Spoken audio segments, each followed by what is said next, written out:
오늘 우리 성경 본문은 사도행전 17장 16절로 18절까지 제가 봉독하겠습니다.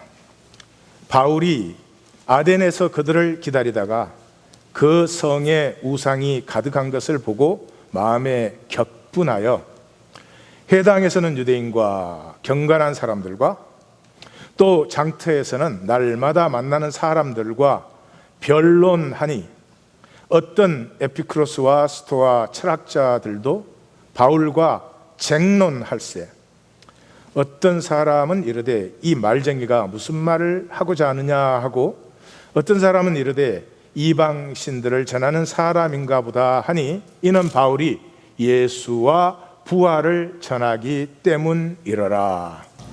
아멘.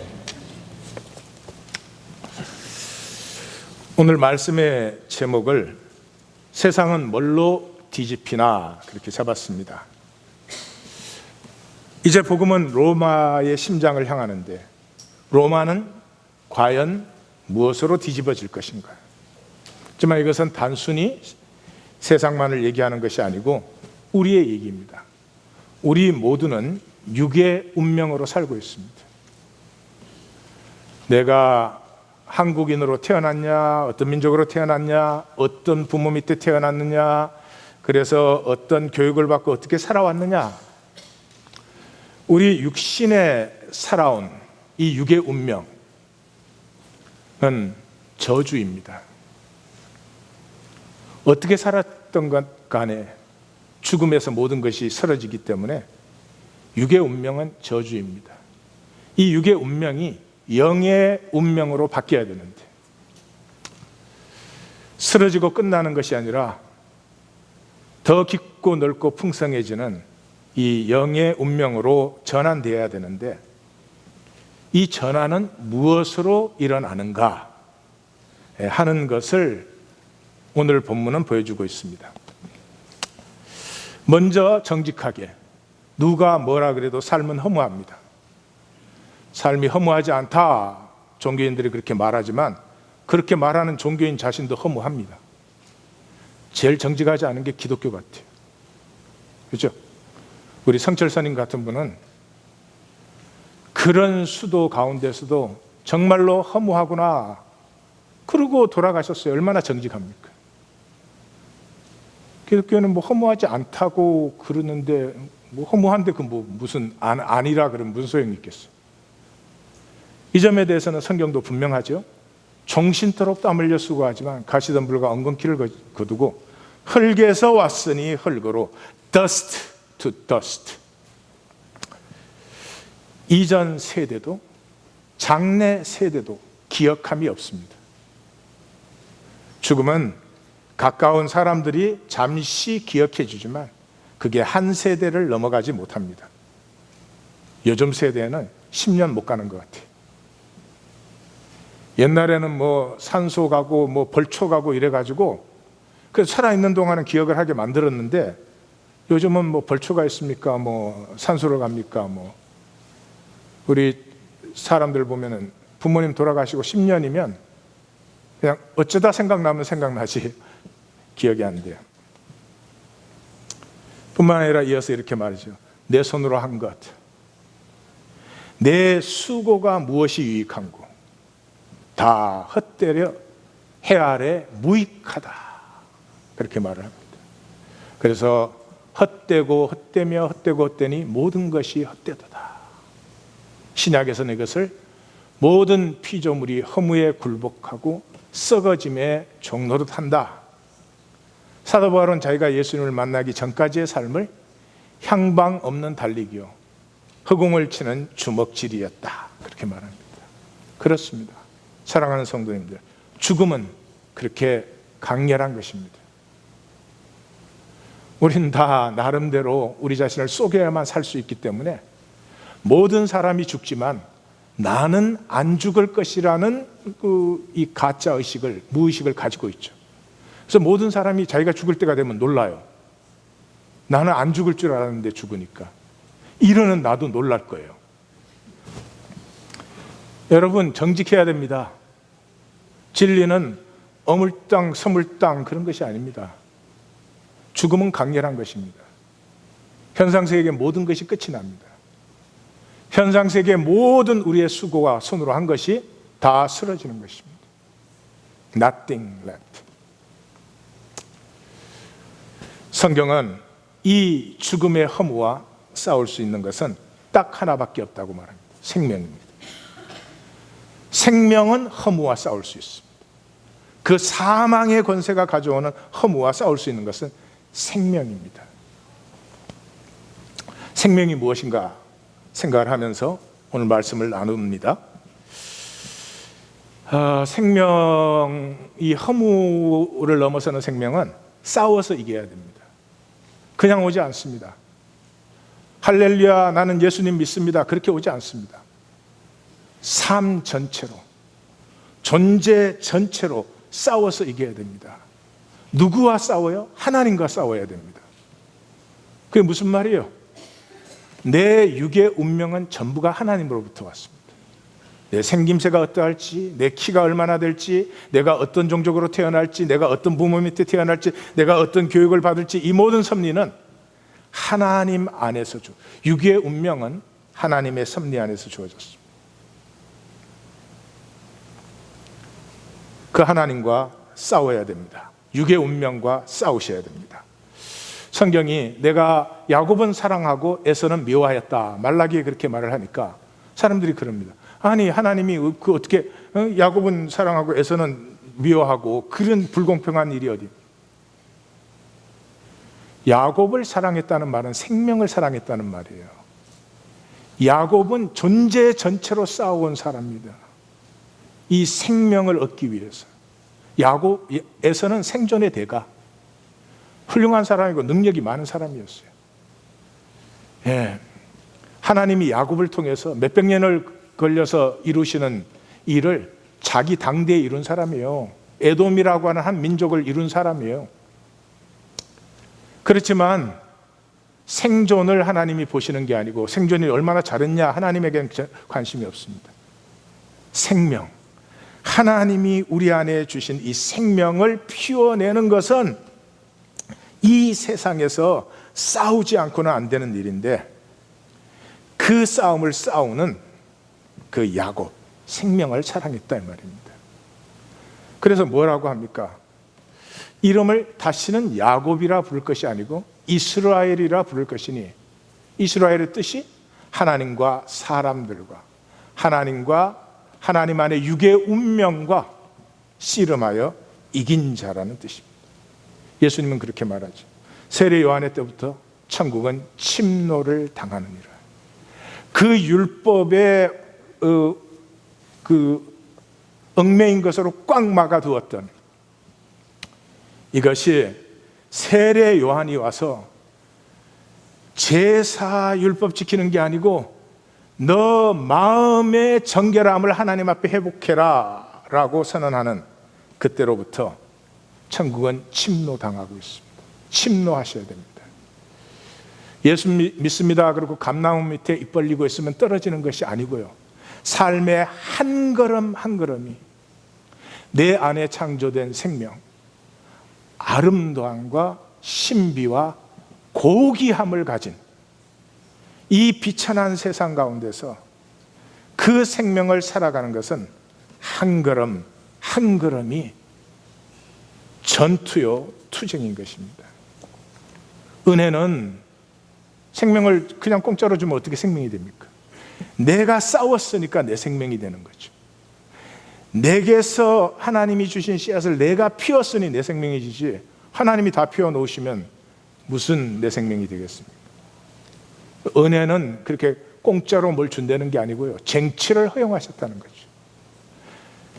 약속의 유업의 땅으로 들어가는 이스라엘에게 뭐라고 합니까? 내가 발로 밟는 것은 다 내게 주었다. 또 이 말 듣고 전 세계 돌아다니면서 밟고 다니는 사람들이 있어요. 땅 밟기 한다고. 그러니까 참 이 기독교인은 못 말립니다. 여러분, 그 당시에 광야에 있던 이스라엘 백성이 약속의 땅에 들어가면, 한 발자국 들어가면은 가나안 사람들이 이럽니까? 아우, 광야에서 고생했는데 오세요, 좀 쉬세요, 그리고 양보합니까? 한 발자국 한 발자국이 싸워야 됩니다. 정직하게 싸워 밟은 땅은 그냥 싸운 것이 아니라 하나님의 약속을 의뢰하고 선 너희의 유업이 된다는 것이 우리의 삶입니다. 구하는 이마다 받을 것이요 찾는 이가 찾을 것이요 두드리는 이에게 열릴 것이다. 비나이다 아닙니다. 비나이다. 구하고 찾고 두드리고 3번이나 반복한 것은 존재 전체를 다해서 나아가는 것입니다. 저항과 어려움과 심지어 박해가 있지만 생명은 그렇게밖에 얻어지지 않습니다. 왜냐 그러면 이 세상에 유일한 가치고요. 유일한 가치. 다른 가치도 조금 있는데 생명도 뭐 가치가 있는 게 아니고요. 이 현상 세계 속의 유일한 가치는 생명밖에 없습니다. 자, 이 싸움은 적과 싸우는 게 아닙니다. 나와 싸우는 것입니다. 에서와 싸우는 것이 아니에요. 야곱이요. 야곱이 발뒤꿈치를 잡는 자라는 뜻이죠.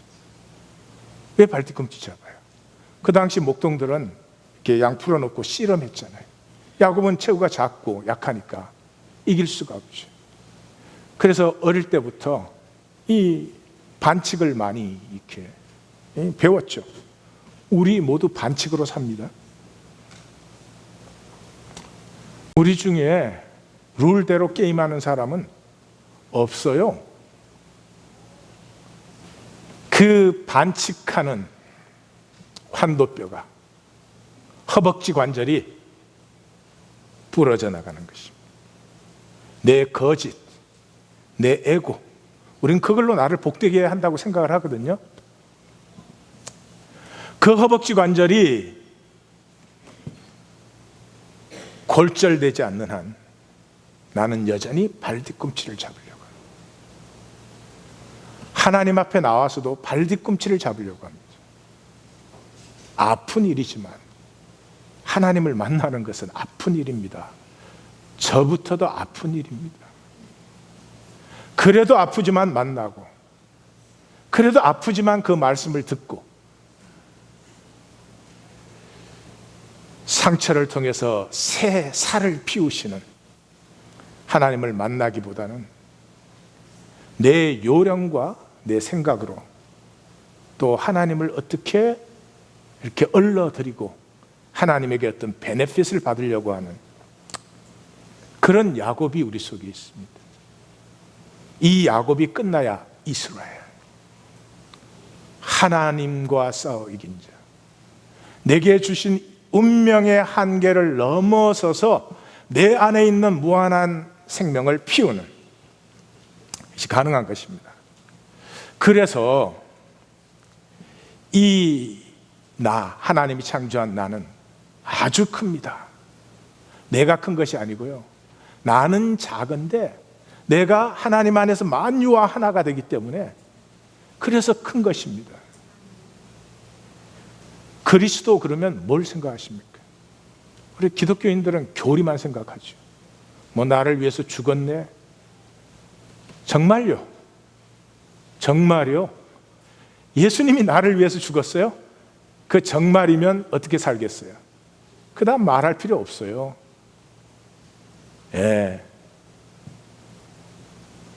그리스도 그러면 제일 먼저 생각나는 것이 크다 생각나시죠. 모든 죄, 모든 악, 모든 찌르는 것, 모든 아픔과 슬픔, 우리의 연약함은 물론이거니와 자기를 찌르는 것까지도 다 품으셨습니다. 큽니다. 그래서 신앙은 하나님의 꿈을 품는 거예요. 성령이 임하시니까 베드로가 그러지 않습니까? 약속대로 하나님의 새 시간이 임했는데 그 새 시간은 모든 육체가 하나님의 꿈을 품는 것이죠. 하나님의 꿈은 얼마나 클까요? 하나님 교회만큼 클까요? 미국만큼 클까요? 무한합니다. 그것이 신앙입니다. 내가 나를 지키는 너무나 작고 굳어진 삶에 신앙이라는 말은 붙여서는 안 됩니다.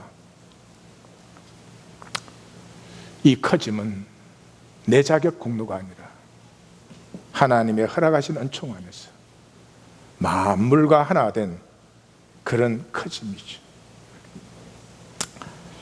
지금 제가 드리는 얘기를, 이건 뭐 한없이 많은 내용인데 지금 그 시간이 아니니까 짧게 드리는데 들으실 귀가 있기를 바라요. 우리의 삶은 전부가 욕망의 회귀를 하고 있습니다. 어디로? 부모에게요. 근데 부모가 아니에요. 그 부모 아래에서 자란 나예요. 우리 한국 가정은 제가 이렇게 목회를 해보니까 대부분이 뭐 인류가 다 그렇지만 엄마 아빠가 사랑할 줄 몰라요. 참 이상한 얘기죠. 남편과 아내로 만났잖아요. 그러면 이 구분 많고 정제 많은 세상에서 그저 남편은 아내 사랑해 주면 되지, 또 아내는 남편 존경해 주면 되지. 그건 뭐 남자들이, 그죠, 남자들, 엄마가 남자들을 길렀잖아요. 엄마가 그 좋은 애들을 다 배려 놓잖아요. 그래갖고 그저 뭐 남자는 칭찬을 좀 들어야 돼요. 예. 격려를 좀 받아야 돼요. 신뢰를 받아야 돼요.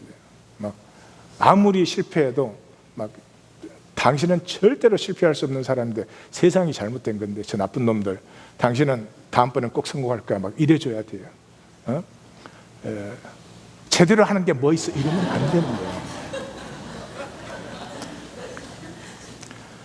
그래 주면은 남자도 살고 여자도 살고 이렇게 사는데, 그 이상하지만 그렇게 애들 안 해요.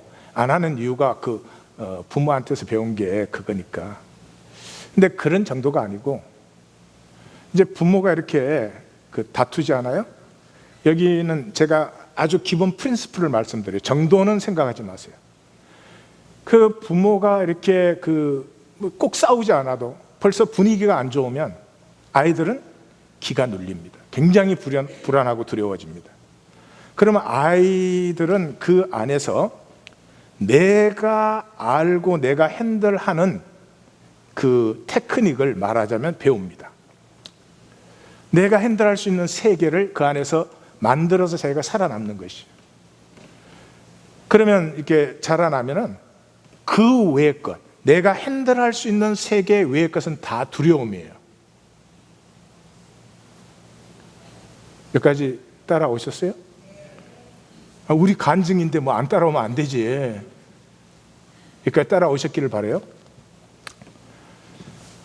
내가 알고 내가 핸들하는 세계에는 다 두려움이잖아요. 그러면 무의식에서 어떤 일이 일어나느냐 그러면 내 삶을 내가 핸들할 수 있는 세계로 계속 만들어가요. 그 말은 뭐냐 그러면 엄마 아빠가 살았던 그 다이내믹을 내가 내 삶에 또 창조해내는 거예요. 그런 면에서 인간은 정말 천재적이에요.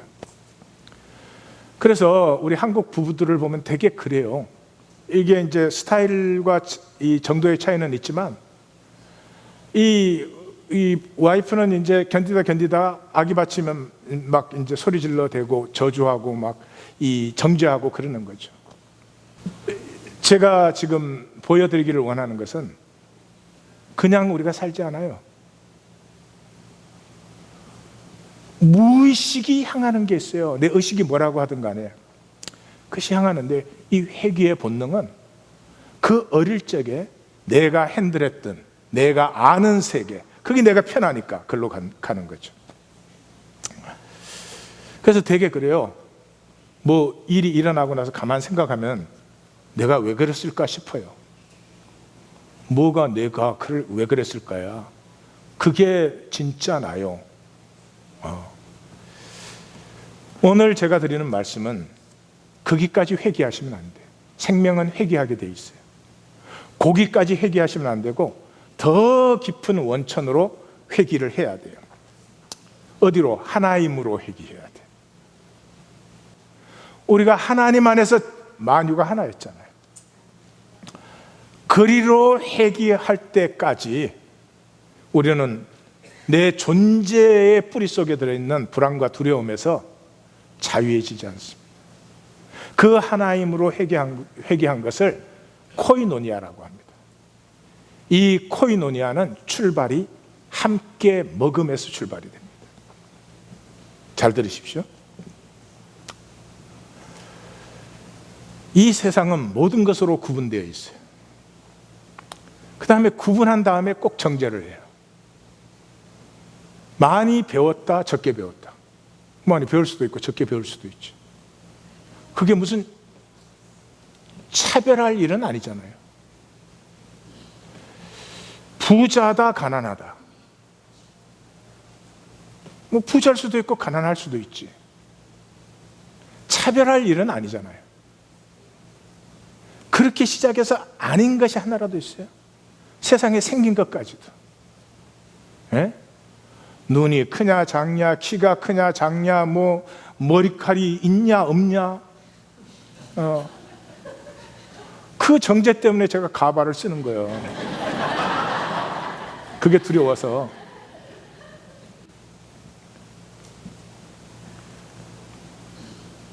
지금 저기 가발이었구나 그런 사람 두 사람 있어요. 이제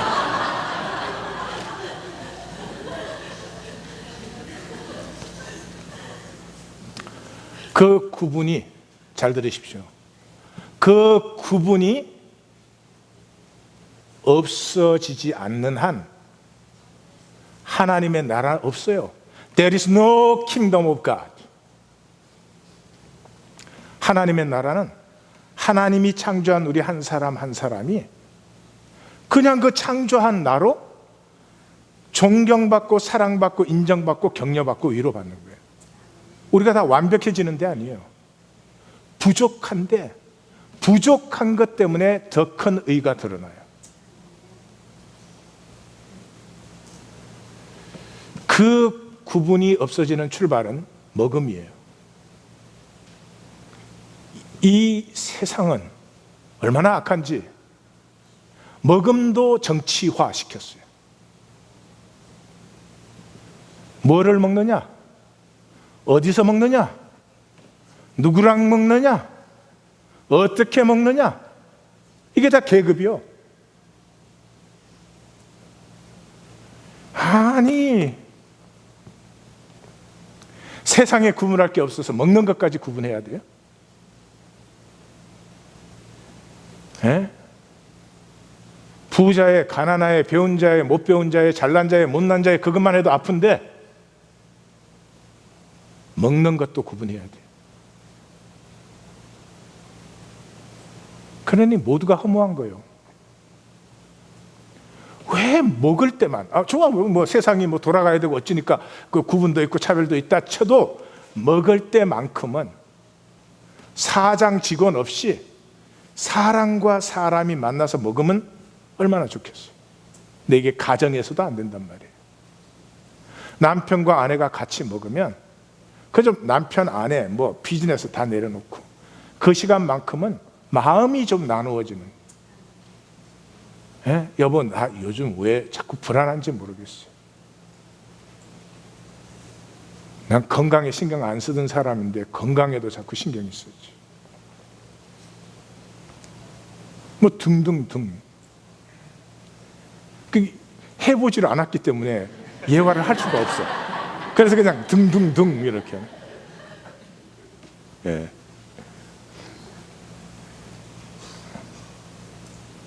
Without that,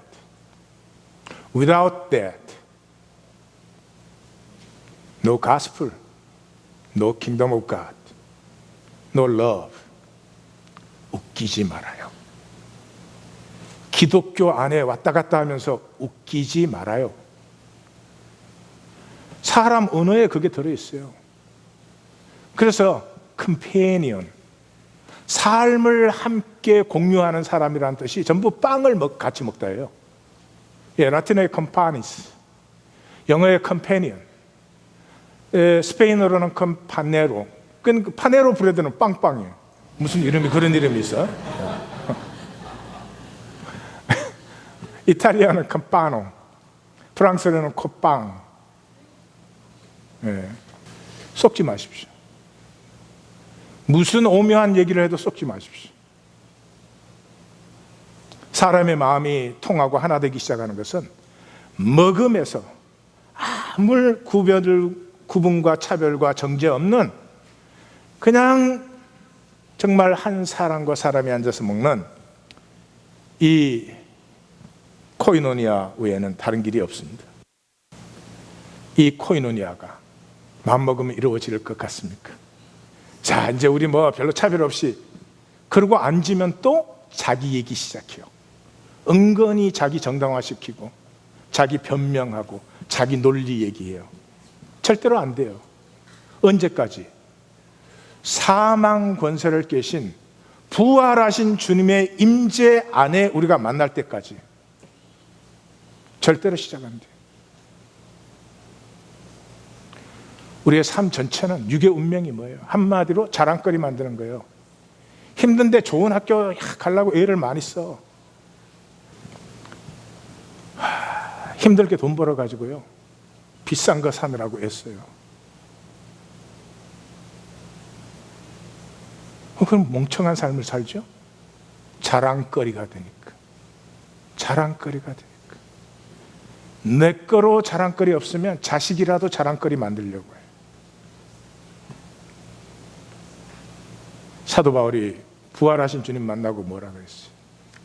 자랑거리? 그다 배설물이지.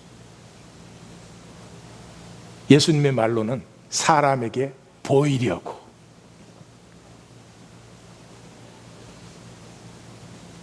자랑거리라는 허상. 이 세상에 자랑할 것이 있다면 그래, 하나는 있지. 그게 뭐예요? 십자가지. 그건 자랑할 수 있죠. 그 외에 뭐가 자랑이야? 나 인류학교 나왔어. 그 인격이 안 된 거지 아직. 그거 자랑하면. 예. 나 뭐 비싼 차 타는데 즐기면 되는데 그 자랑거리로 하면 그 인격이 상당히 비천한 거죠. 그보다 더 비천한 건 또 그런 차 못 타면 자기는 별거 아닌 줄로 아는 거.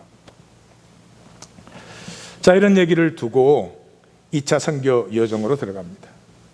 2차 선교 여정은 사도 바울이 로마의 심장을 향하기 전 하나님의 마지막 준비십니다. 도대체 뭐를 준비시켰나 보십시다.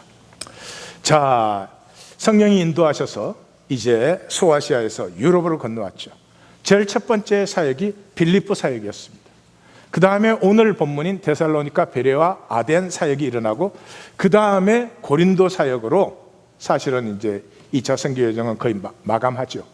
이제 가이사를 통해서 돌아가니까. 지난주 빌립보 사역. 이 빌립보 사역에서 핵심은 뭐였어요? 주인들과 점치는 여종의 관계, 그리고 그 시스템을 유지하는 간수들 얘기가 나와요. 이걸 공생관계라고 합니다. 그래서 본문의 시작이 어떻게 해요? 빌립보는 로마의 식민지라.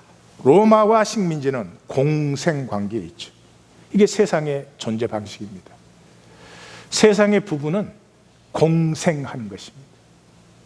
사랑의 부여를 알지 못합니다. 이 공생에서는 나타나는 결과가 반드시 무기력하게 만듭니다. 그 점치는 여종이 살아가면 살아갈수록 자신에 대해서 더 무기력해지는 것입니다. 왜? 종속되어 있기 때문에. 그 공생관계를 끊고 그리스도 안에 자유한 자로 나와 너가 만나고 나와 너가 교통하는 이 생명의 통합만이 로마에게 필요한 것이고, 로마를 뒤집는 것이고, 그것을 로마로 들어가기 전에 제시를 하죠. 그 다음에 그것이 일어나는 것은 고린도에서 있다 보시겠지만 십자가밖에 없다. 그것이 드러나요. 그 중간에 데살로니가, 베레아, 아덴 이 사역이 들어오는 것입니다. 자, 17장의 사역을 한번 보시기 전에 사진을 먼저 좀 보겠습니다. 아레오바고가 뭔가? 저 바위입니다. 지금 많이 무너지고 그랬지만은 저 올라가는 계단이 왼쪽에 보이는데 보이세요? 예.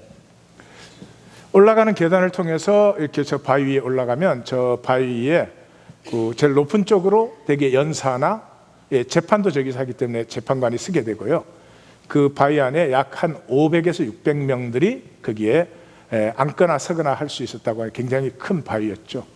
지금도 큽니다. 지금은 뭐 저걸 쓰지는 않죠.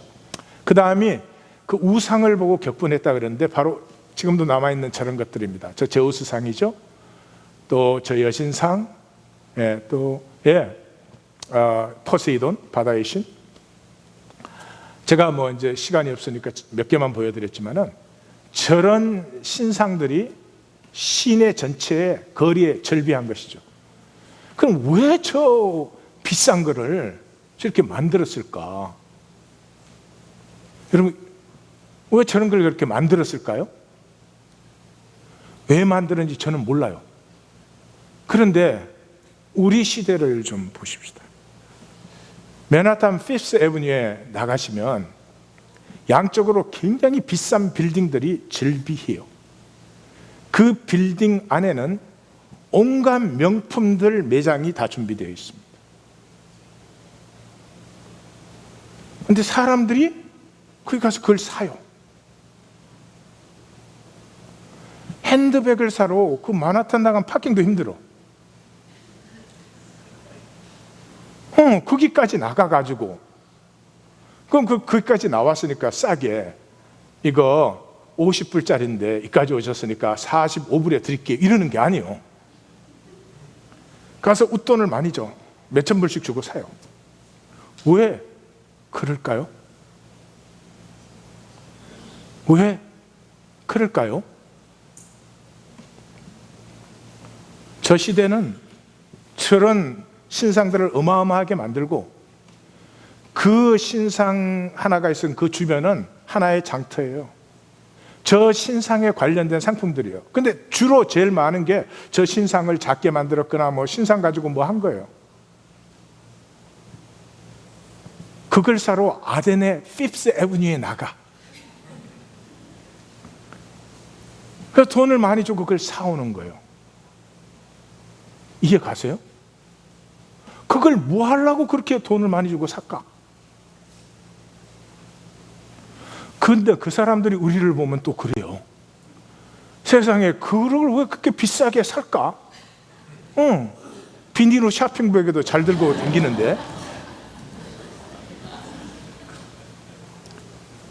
사람이 뭘 하는지 좀 보시기를 바래요. 우리가 뭘 하는 건지 조금은 점검이 필요해요. 그냥 우리 세계 속에 딱 갇혀가지고 다들 하면 나도 해야 돼. 그 아덴에 이제 조금 그게 나오죠. 자, 그 데살로니가와 베레아와 아덴의 사역은 사실은 데살로니가와 베레아 사역이 한 달락, 그 다음에 아덴이 한 달락. 그래서 양쪽 절수가 비슷합니다. 그래서 반복하는 것 같지만 아니에요. 데살로니가에서 성경을 풀어서 부활을 전거했더니 이 개종자들이랑 기부인들이 많이 믿었다. 그러니까 유대인이 박해를 했어요. 그랬지만 그 박해 속에서 교회가 세워졌다. 그 얘기예요. 그 베레아에서는 거기에 대한 핵심을 우리에게 또 보여주고 있어요. 자, 말씀이 선포되었을 때 간절한 마음으로 말씀을 받고, 그랬더니 유대인까지도 믿고 거기서 박해를 받고 코이노니아가 일어났다. 교회가 세워졌다 그러는 거예요. 거기에 비해서 아덴은 이제 사도 바울이 성령님이 마게도니아로 가라 그래서 갔는데 빌립보에서 쫓겨나, 데살로니가에서 쫓겨나, 베레아에서 쫓겨나. 그래 가지고는 뭐 이 아덴까지 와 있으니까 지금 심령이 뭐 보통 뭐 어려운 게 아니죠. 자기 생각에는 지금 완전히 실패한 거죠. 그러니까 격분해 가지고 막 회당과 장터 이렇게 돼 있는데 만나는 대로 닥치는 대로 변론을 했습니다. 여기는 막 부활을 3번이나 말했어요. 얼마나 멋있게 말했는지 몰라. 하나님을 전반부는 창조주 하나님, 후반부는 심판주 하나님을 팍 얘기를 했는데, 그렇게 했는데 그냥 가까운 몇 사람이 믿어줬대요. 이 사람들의 관심은 새로운 것을 알려는 것 외에 없었어요. 우리 얘기예요. 우리 뭐 합니까? 트렌드에 뒤지지 않을. 트렌드에 뒤지지 않으려고. 그러니까 아줌마들의 살인은 이거요. 야, 너 아직도 그거 모르니? 이런 거. 새로운 브랜드 나왔는데, 뭐 새로운 유행이 나왔는데 너 아직도 몰라? 그러면 이제 살인된 거예요. 그거 하는 사람들이었대요. 그래서 어떤 사람들은 조롱하고 어떤 사람, 예의가 바른 사람은 다음에 한번 떠들어 봅시다 이랬대요. 우리도 나갈 때 인사하잖아요. 네, 다음 주에 또 뵙겠습니다. 절대로 이번 주에는 안 바뀌어.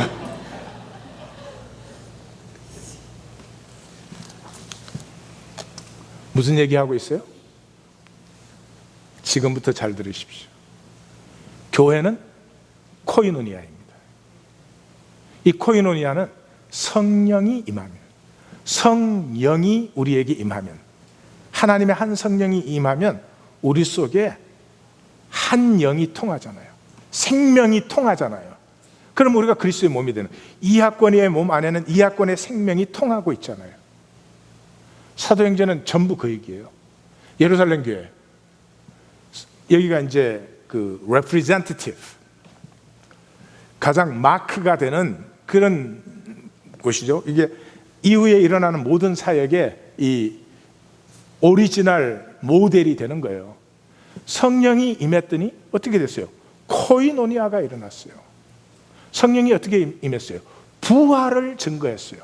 부활을 증거했으니까 이 사망에 갇힌 현상 세계를 넘어서 원천의 하나됨이 나타났다는 거죠. 그래서 성령이 임했어. 그래서 결과를 보니까 성령이 충만을 받으니까 다 함께 통용해.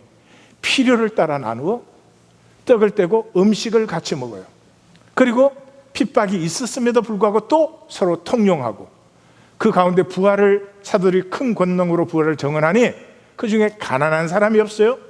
필요를 따라 나누어지기 때문에. 그러니까 성령이 임하셨으면 분명히 한 영으로 통하고 있고, 한 영으로 통하고 있으면 한 생명 한 몸이 되었으니 이제 시시껍적한 것 같고 구분하고 차별하는 시대는 끝났고, 우리 각자가 자기의 모습으로 하나가 되어져서 우리를 통해서 하나님의 생명, 하나님의 역사가 이 땅에 나타나는 영광스러운 일이 일어나기 시작한 것이다. 네. 그래서 그 다음에 교회 위기가요. 교회 위기가 뭐예요? 코이노니아의 위기예요. 아나니아, 사피라 거짓말했잖아요. 그 다음에 헬라파 과부들, 아니 누군 많이 먹고 누군 적게 먹냐, 이 코이노니아 깨질 뻔했잖아요. 근데 사도들이 그것 갖고 실험했어요? 그런 와중에 공회는 핍박을 하는데 그 공회 앞에서 사도들이 부활을 증거했죠. 부활이 뭐예요?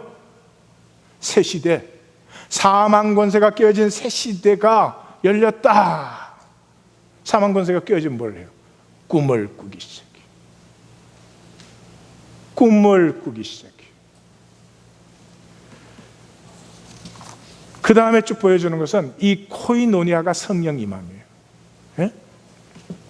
자, 사마리아에 빌립이 가서 복음을 전했더니 믿는 사람들이 생겼어요. 그래서 예루살렘 교회가 베드로와 요한을 보내서 두 사도가 그들에게 안수하니 성령을 받았다, 이렇게 되어 있어요. 이 기독교 종교는 이걸 이렇게 해요. 베드로와 요한이 특별한 능력이 있어가지고 이렇게 안수를 하면 뒤집어지는구나, 이런 식으로 해요. 잘 들으십시오. 성령이 임했다는 것은 코이노니아가 이루어졌다는 거예요. 성령이 임했다는 것은 한 영이 임했기 때문에 통함이 시작되었다. 절대로 종교적 현상으로 쏘으시면 안 됩니다. 그 다음에 일어난 얘기가 고넬료 이야기 아니에요. 고넬료 이야기는 구원론의 천지개벽이 일어났지. 외모를 보시지 않아요. 유대교인이냐, 율법 잘 지키는 바리새인이냐, 그것이 아니에요. 이달리아 대 백부장이면 원수 중에 원수지. 예수의 왕권을 선포하는 사람 앞에 로마 황제의 측근, 원수 중에 원수지. 그 상관없다는 거죠. 그 사람의 중심에 하나님의 한 진실이 있을 때 그곳에 코이노니아가 일어난다. 그래서 뭐 그 전체가 먹으라, 못 먹습니다, 먹어야 된다, 뭐. 그래서 그게 뭐라고 해요? 사도들을 그를 모시고 음식을 먹은 우리. 그렇게 이상한 표현을 합니까? 그냥 사도들이 그러면 되지. 부활하신 주님 안에서 외모에 구분 없이 중심이 통하는 함께 먹기 외에는 생명이 피어나는 길도, 하나님 나라가 시작되는 길도 없습니다. 안디옥 교회, 예루살렘 교회에서 안디옥 교회로 전환되면서부터 이제 로마를 향한 복음의 위대한 역사가 이루어지는데, 거기에서 계속 나오는 단어가 뭐예요? 프라스메노, 에피메노, 엠메노, 머물러 있으라. 우리는 이렇게 번역했어요. 그게 뭐예요? 그 함께 먹음 속에 있으라고 한 거죠. 그래서 안디옥 교회가 출현을 하면 이렇게 되어 있어요. 안디옥 교회를 소개하는데, 이 안디옥 교회가 출현을 했는데 시작도 코이노니아, 마감도 코이노니아. 그 가운데 헤롯의 핍박과 죽음이 오죠. 자, 이 코이노니아는 전혀 예루살렘 교회 코이노니아 다른 코이노니아였어요. 왜냐 그러면 이 코이노니아는 안디옥 교회와 예루살렘 교회가 나누어지는 코이노니아가 시작되어서 끝날 때 안디옥 교회와 예루살렘 교회의 코이노니아가 이루어진 거예요. 그러니까 성경을 여기까지 읽으신 분은 전 세계 교회가 한 분 되신 주님으로 말미암아 한 몸이 되는구나, 그렇게 읽으셨을 줄 믿습니다. 아이고, 안디옥 교회는 아픈 걸 왜 예루살렘까지 갖다 줬나, 그 아까운 걸 나한테 주지. 그 코이노니아 사이에 뭐가 있었어요? 이 코이노니아가 세상을 뒤집기 때문에 세상 권세는 반드시 핍박을 하죠. 반드시 핍박을 하죠. 근데 핍박해도 걱정할 게 없어. 코이노니아가 없는 데는 벌레 먹어서 썩어. 그냥 무슨 벌레 얘기 예수님도 한 것 같아. 예루살렘 공회도 보세요. 재밌지 않아요? 예루살렘 공회가 이 얼마나 거창한 사건이에요. 예루살렘이 전체가 다 모였어요. 뭐 결정을 했어요. 그 결정을 해서 뭐를 결정했는지가 있어야 되잖아요. 주의를 꼭 지키라든지, 3일 훈련에 꼭 참여하라든지, 뭐. 응? 설교가 아무리 길어도 국세계 지켜라, 뭐 이런 걸 있어야 되잖아요. 하라는 게 없잖아요. 하라는 게 그 당시 유대교가 일반 이방인들에게 했던 우상의 제물을 먹지 마시고 음행하지 마시고 피를 먹지 마시고 그런 정도나 하자는 거예요. 그 아무것도 없어요. 왜 없어요? 다 아니까. 요즘 시대에 이랬죠. 교회를 개척했습니다. 이러면 무슨 얘기인지 알아. 꼭 그래야 돼요? 교회를 개척했습니다. 그 사람들이 주일날마다 모이고요. 예. 모임 끝나면 도넛 하고 커피 마시고요. 그런 얘기 안 하죠. 당연하니까. 뭐가 당연해요? 함께 먹는 것이. 종교의식이 없다는 거죠. 어떤 종교 규례도 없다는 점에 대해서 여러분들 일금이 있어야 됩니다. 그 다음에 빌립보 교회도 그러잖아요. 그 루디아가 그냥 내 집에 유하라, 머물라, 내 집에, 자기 집에서 음식을 함께 먹고 집에 들어가서 위로하고. 더 재밌는 건 에베소죠. 에베소에 아볼로가 와가지고 아볼로는 이게 말씀은 아는 사람이었죠. 그래서 그 십자가의 도를 바로 전했어요. 그랬는데 아무도 성령을 못 받았다는 거예요. 이 성령 못 받았다는 말은 지금 무슨 말이라고 제가 그랬죠? 1. 헷가닥이 없었다. 2. 부흥 집회가 없었다. 3. 함께 먹음이 출발되지 않았다. 이게 기적입니까? 사람과 사람이 만났는데 함께 먹음에 세상에 어떤 구분도 없이 그냥 나 자신으로, 너 자신으로. 이게 그래서 신약이 혁명적인 거 아니에요? 종이나 자유자나, 남자나 여자나, 지혜자나 야만인이나 뭘로 하나 돼요? 이 구분 많은 세상이 뭘로 하나 됩니까? 체제 바꾸면 같이 그냥 단순한 한 사람으로서 같이 먹을 때까지 하나님 나라는 출발될 수 없습니다. 그래서 바울이 안수하니까 성령이 그들에게 임함으로 방언도 하고 예언도 했다 그러잖아요. 우리 이것도 종교는 이렇게 읽어요. 안수를 팍 하니까 막 방언도 하고 예언도 하고. 여러분, 종교 집회에서 했습니까? 예? 기도회 때 했습니까? 아니잖아요. 함께 먹을 때 방언이 나왔어요. 무슨 방언이 나왔겠어요? 그 부활하신 주님의 임재 안에서 함께 내 가슴이 통하기 시작할 때 내 평생의 아픔이 쏟아졌겠지. 그게 말로 쏟아지면 덕스럽지 않은 것도 많겠지. 방언이 뭐예요? 영의 기도라 그랬잖아요. 그렇게 억눌렀던 것이 터져 나오기 시작하지. 살아나기 시작하죠. 예언이 뭐예요? 말씀을 덕스럽게 나누는 걸 예언이라고 합니다. 코이노니아. 이 코이노니아는 십자가와 부활의 열매입니다. 내 죽음이 품어지지 않는 한 여전히 두려움 때문에 내가 알고 내가 핸들할 수 있는 세계를 만들어가는 우리의 삶에는 코이노니아는 일어날 수 없습니다. 이것은 바울의 경로를 보면 아주 뚜렷해집니다. 베레아에서 성도들과 아덴으로 왔어요. 그래서 도착하자마자 실라와 디모데를 빨리 오게 해라고 명령을 했습니다. 그래서 실라와 디모데가 아덴으로 왔어요. 오니까 당부를 했습니다. 디모데는 데살로니가로 보내고 실라는 빌립보로 보냈어요. 이렇게 당부했을 것 같아요. 내용은 없지만 당연하지 않아요? 바울은 이미 교회는 다 흩어졌고, 예? 사람들은 뭐 다 흩어지고 자기는 지금 다 실패한 걸로 생각하지. 그래서 너 데살로니가에서는 누구 가정? 데살로니가 누구? 야손 가정이요? 야손이네 가정에 다들 부르고, 빌립보에는 루디아 가정에 그때 그 성도들을 다 모아서 권면하고 그들이 함께 모여서 주님 안에서 하나 되어 식사 나누는 것을 피하지 말라고 꼭 하고 그러고 와라 그랬겠죠. 근데 옆에서 들었다니까. 그래가지고 바울은 이제 홀로 고린도로 갔죠. 그 고린도로 갔을 때 뭐라고 합니까? 고린도전서에 내가 너희 가운데 거할 때 약하고 두려워하고 심히 떨어. 바울이 죽음도 두려워하지 않는 사람인데 뭐 그렇게 심히 두려웠어요? 예, 유럽에 들어오자마자 그냥 계속 실패를 했죠. 그게 아덴에서는 이제 완전히 하나님이 뺨 가게 하신 거죠.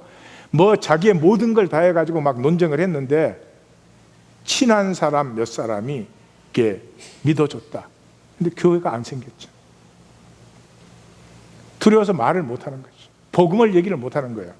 그런데 하나님이 격려를 해주죠.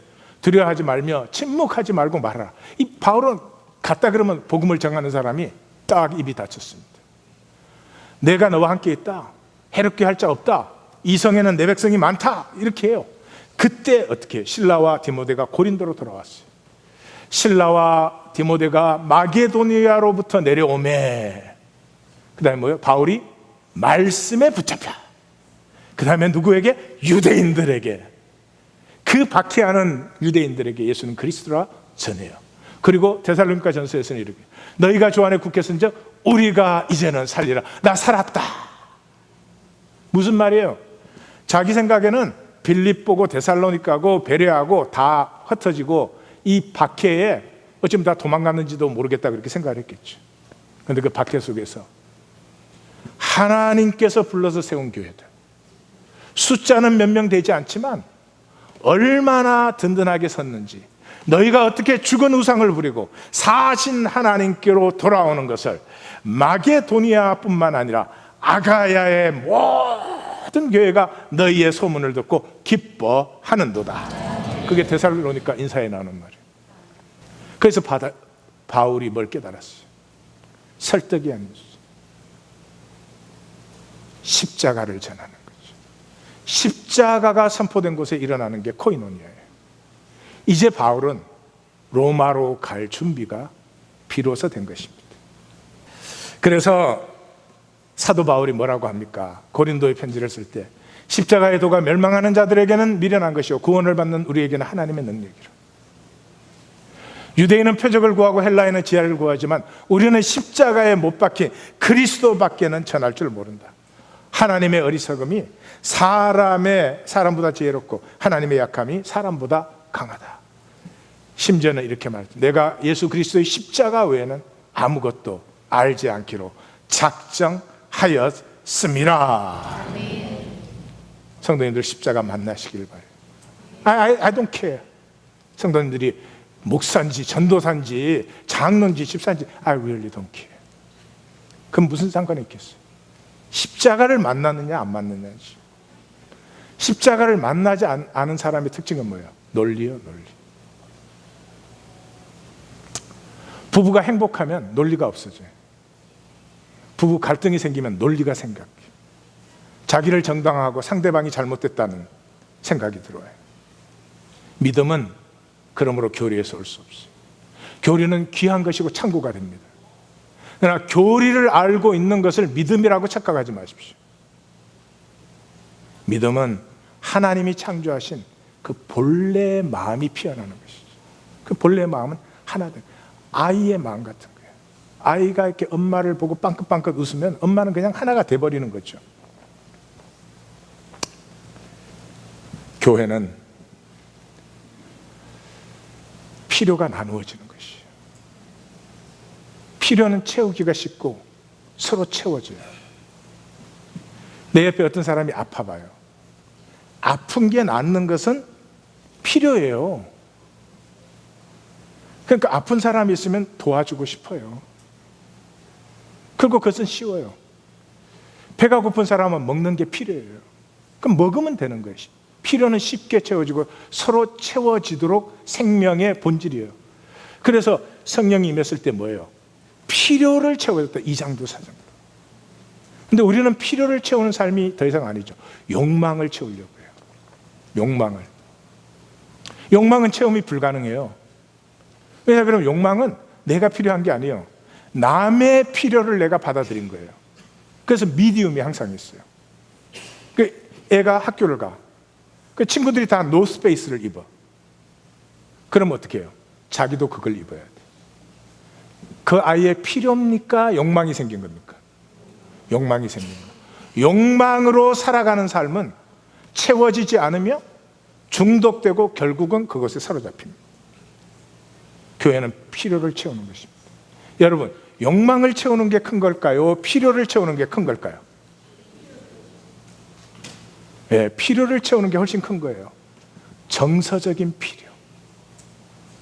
우리의 삶에 진실된 진리를 알고 싶어하는 그 지적인 지성적인 필요. 필요가 채워지는 것이 훨씬 더 큰 것이에요. 거기에 영적 필요를 더하면 말할 필요도 없는 것이죠.